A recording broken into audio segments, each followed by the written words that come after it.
Hello and welcome. Today we are going to try and beat Fallout New Vegas, only using melee weapons. Time to cash out. Will you get it over with? Maybe cons kill people without looking them in the face. But I ain't a fink. Dig? You've made your last delivery, kid. Sorry you got twisted up in this scene. From where you're kneeling, seemed like an 18-carat run of bad luck. Truth is, the game was rigged from the start.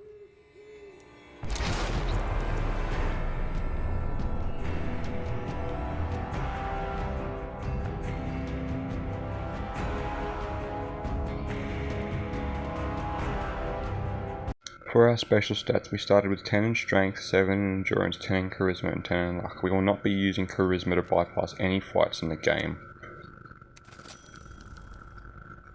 Sorry, son. I fixed up your head as best I knew how. I looted Dr. Mitchell's house looking for any useful equipment I could sell. Well, we know your vitals are good, but that don't mean them bullets didn't leave you nuttered and a bighorn are dropping. What do you say you take a seat in my car? For my traits, I chose Wild Wasteland and Skilled. Wild Wasteland gets you a few unique encounters, unique weapons, and Skilled boosts all skills by a little bit.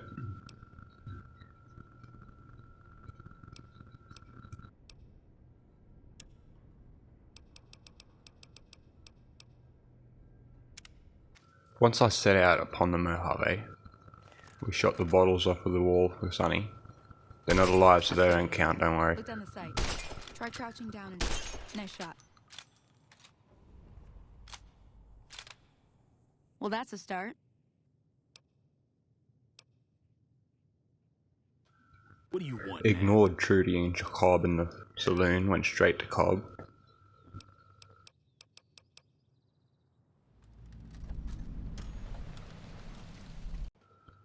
Found Ringo.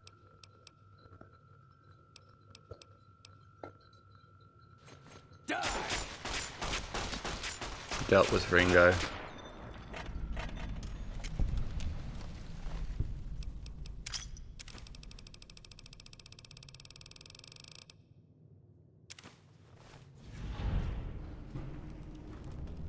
Returned to Joe Cobb.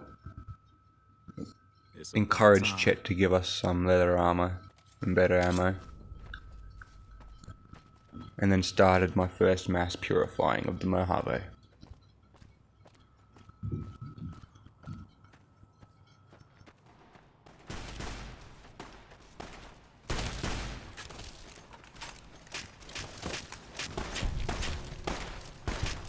Stop!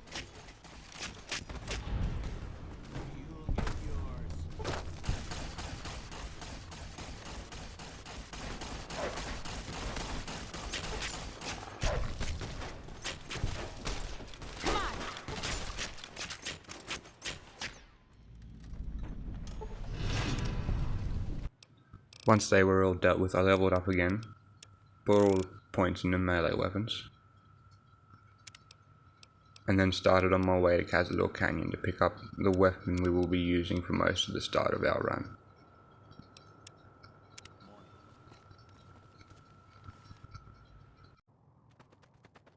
For those of you who don't know, if you enter Cazador Canyon, hug the mountainside to your left, you'll find a small path that leads to some brock flowers and a small grave. Inside of that small grave there is a unique combat knife called Chance's Knife and some great Khan armor. We'll be using this knife for the majority of our starting run until I get enough money to buy another weapon from Mick and Ralph. Found a location so I could fast travel back when I want to go to Freeside.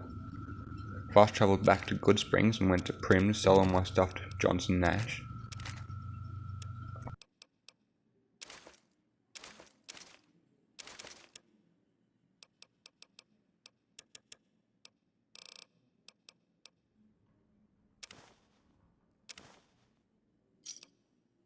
Give me a shout if you need anything else.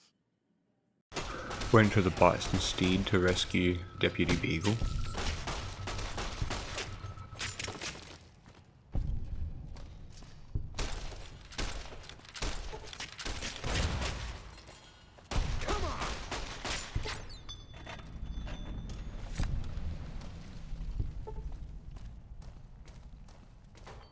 I don't suppose When I you came- rescued him, he informed me that he did not wish to be sheriff and that I'd have to find a new one, so I did that. I ended up speaking to Myers and then travelling to Mojave Outpost to get him a pardon, and then back to Prim to tell Myers he'd gotten his pardon. Send me that pardon. Me and the boys will take good care of Prim. Don't you worry.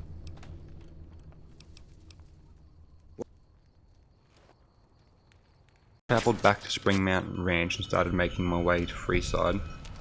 I ended up dealing with all of the fiends with bounties on their heads and bringing them back to Major Dutry.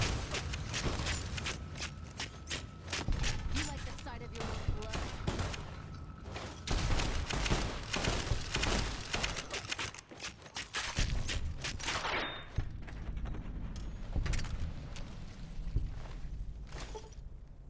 I was sad to learn that he does not have any unique dialogue for bringing all three heads at once before he offers you the mission. I did level up from it though, pumped all the points into speech. Almost got enough for that terrifying presence. Went and spoke to Ralph and got a passport to go into the Strip.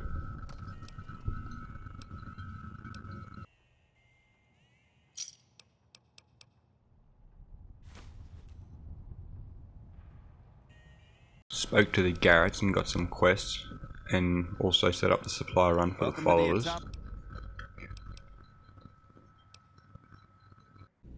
Spoke to Mr. House, told him I'd bring the platinum chit back to him. Before leaving the Lucky 38, I grabbed the snow globe from the cocktail lounge, adding it to the one I'd gotten from the Mormon fort in Good Springs, and then gave it to the robot that exchanges them for money, netting me a total of 6,000 caps. Went and talked to Benny. He said he'd meet me in his room without any of his guards. Agreed to his plan, letting him double cross me so I could find him at the fort later.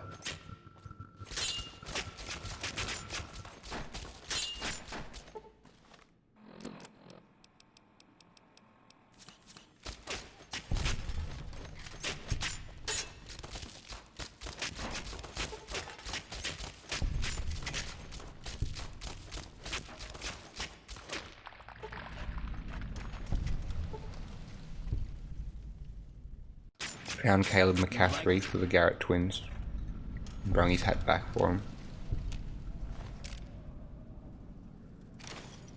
Brought a katana from Mick and Ralph. This ended up being my most used weapon. Went and seen Vulpus at Nipton on my way to the fort. I was stoked to see he has unique dialogue for if you see him at the Strip first before going to Nipton. Don't worry. I won't have you lashed to a cross. I want you to witness the I want you to teach everyone you meet. I wanted to hit the terrifying present prompt very badly, but I was going to be joining the Legion, so I couldn't do that to Vulpus.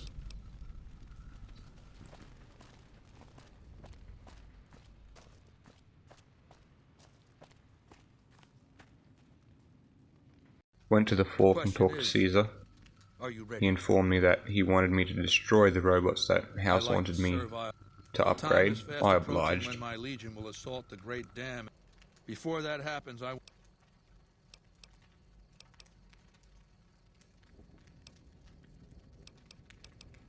As you may have guessed, melee weapons cannot damage generators, but that is why I held on to the throwing spears, as it's close enough. Again, not human, so it doesn't count anyways, but throwing spears close enough to a melee weapon. I decided to have Benny crucified. As I left the fort, I went and paid him a visit. Happy now, you twisted bum? Well, I ain't gonna give you the satisfaction. Caesar asked me to kill Mr. House, so I did. After this, I went and picked up Veronica from 188 Trading Post. And then I went to the White Glove Society and started doing their mission. I made a deal with Mortimer saying that if I could get Heck Gunderson's son out of the casino with no problems, I'd trade him my companion instead.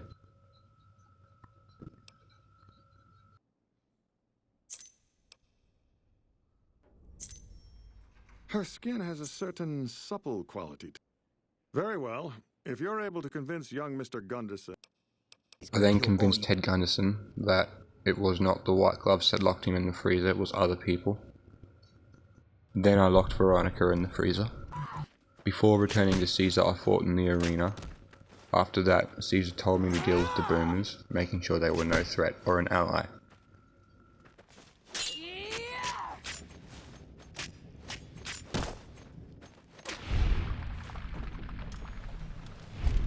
I ensured there were no boomers left to be a threat.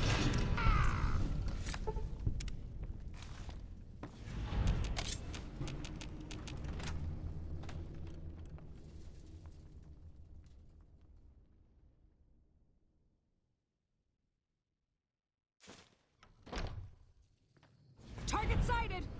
Contact! Contact!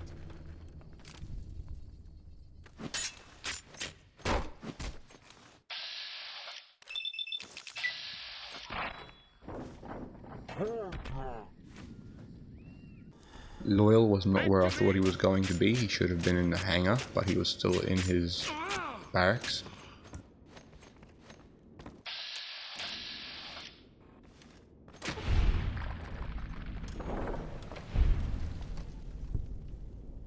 Return to Caesar again, this time speaking to Vulpus first to get another mission. The Omertas, who run Gomorrah, have become Caesar asked me suspicious to of deal with the Martina's Brotherhood of visits to Steel, their casino. so I went and did that after I did Vulpus's mission for him. Martina frequents the Vault 21. After completing Vulpus's mission, I went across the street to deal with all of the NCR in their embassy, killing all of the NCR inside, including Dennis Crocker. After that, I went to the Brotherhood of Steel to deal with them for Caesar. I found all of the key cards and all of the main dudes, and then we set the bunker to self-destruct. After that, I disguised myself as an NCR on a side quest to make the Misfits mess up. Did another side quest for myself, destroying the entire camp at Forlorn Hope.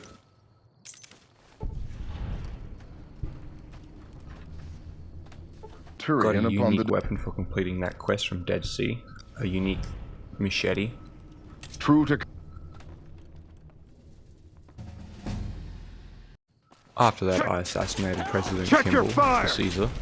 Then my eyes were set upon the kings. For a great man once said, thinking yourself to be cool when you're not is the greatest of all sins. I spoke to Caesar once more, and then to the legate, before setting upon the Hoover Dam. My trusty katana that I had been using since about halfway through the game cut through swathes of NCR forces as I made my way across the dam. I unleashed the Legion forces hiding in the turbine and then cut down the snipers so we could make our way across with ease.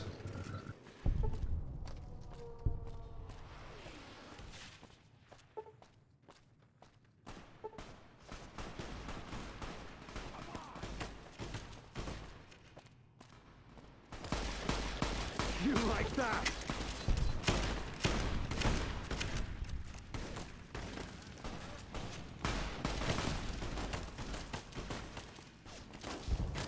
Had enough? Murderer! After finding General Oliver and talking to him for a bit, he set a trap on me, unleashing NCR rangers and NCR forces all around me. I cut through them and ended up making my way towards him.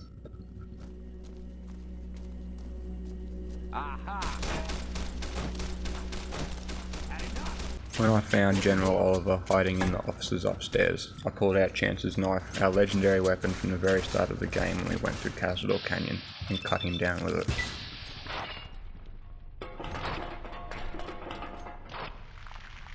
Like that? Come on! After finishing the last of the forces that were guarding General Oliver, I spoke to Legate Lanius one last time and finished Fallout New Vegas, only using melee weapons. Please leave a like if you enjoyed, subscribe if you want more. As for that, I'll leave you with the ending we got for this playthrough. And so the courier who had cheated death in the cemetery outside Goodsprings cheated death once again, and the Mojave Wasteland was forever changed. Caesar entered the Strip as though it was his triumph. The Legion pushed the NCR out of New Vegas entirely, driving them back to the Mojave Outpost. The Legion occupied all major locations, enslaving much of the population and peacefully lording over the rest. Under the Legion's banner, civilization, unforgiving as it was, finally came to the Mojave Wasteland. The Legion marched over the Hoover Dam with the help of one who was as brutal and merciless as the worst of them, the Courier. Caesar honored him with a golden coin, minted in celebration of his contributions and distributed throughout the wasteland. Without organized leadership, the remaining boomers slowly drifted away, leaving Nellis Air Force Base to be flooded by prospectors and scavengers. All of the boomers' accumulated knowledge quickly scattered, and their existence slowly faded from memory. Buried beneath tons of rubble, the Mojave chapter of the Brotherhood of Steel was no more. Those few who were outside the Hidden Valley bunker when it was destroyed settled into new lives, or headed west to find a new chapter to join. The Fiends attacked Camp McCarran during the Second Battle of Hoover Dam and suffered heavy losses. Caesar, unimpressed with their performance and their dependence on chems, had them exterminated. After the Legion's victory, Caesar, out of a strange respect for his old fellows, allowed the followers safe passage out of the wasteland. Reluctantly, the followers accepted the offer and abandoned Old Mormon Fort to the Legion. Travelers continued to stop by Goodsprings Source for water on the Long 15, but rarely would anyone venture into the ruins of Goodsprings itself. Those who did were almost always tourists, come to visit the graveyard where the Courier rose from the dead. As reward for their loyal service, Caesar forcibly integrated the great Khans into the Legion. The sick and elderly were killed, the women sold as wives to ranking officers, and the tribe's identity was annihilated. Though many great Khans mourned the death of their tribe, many more were ultimately satisfied with their revenge against NCR. With the king dead and most of their gang slain by the Courier, the remaining kings fled the area, never to be heard from again. The Misfits' laziness caught up with them when the Legion attacked Camp Golf. Those who weren't killed in the attack attempted to flee, but were caught at Mojave Outpost, court-martialed, and hanged from the Ranger Monument. Most powder gangers at the correctional facility fled into the wasteland rather than face the advancing forces of the Legion. Those brave or foolish to remain were killed or crucified by the merciless legionaries. Armed with a wide array of improvised explosives and stolen weapons, the Vault 19 powder gang tormented the Mojave Wasteland for years. Citizens of the NCR were favorite targets, and they always suffered the worst fates. Hot-headed to the end, Sheriff Myers chooses to oppose Caesar's takeover of Primm with a standoff. Though the citizens take out a few legionaries, the town quickly falls to Caesar, its citizens utterly wiped out. And so the Courier's road came to an end, for now. In the new world of the Mojave Wasteland, fighting continued, blood was spilled. Special thanks if you made it all the way to this part of the video. You're the man or the woman. Goodbye. See you in the next one. War never changes.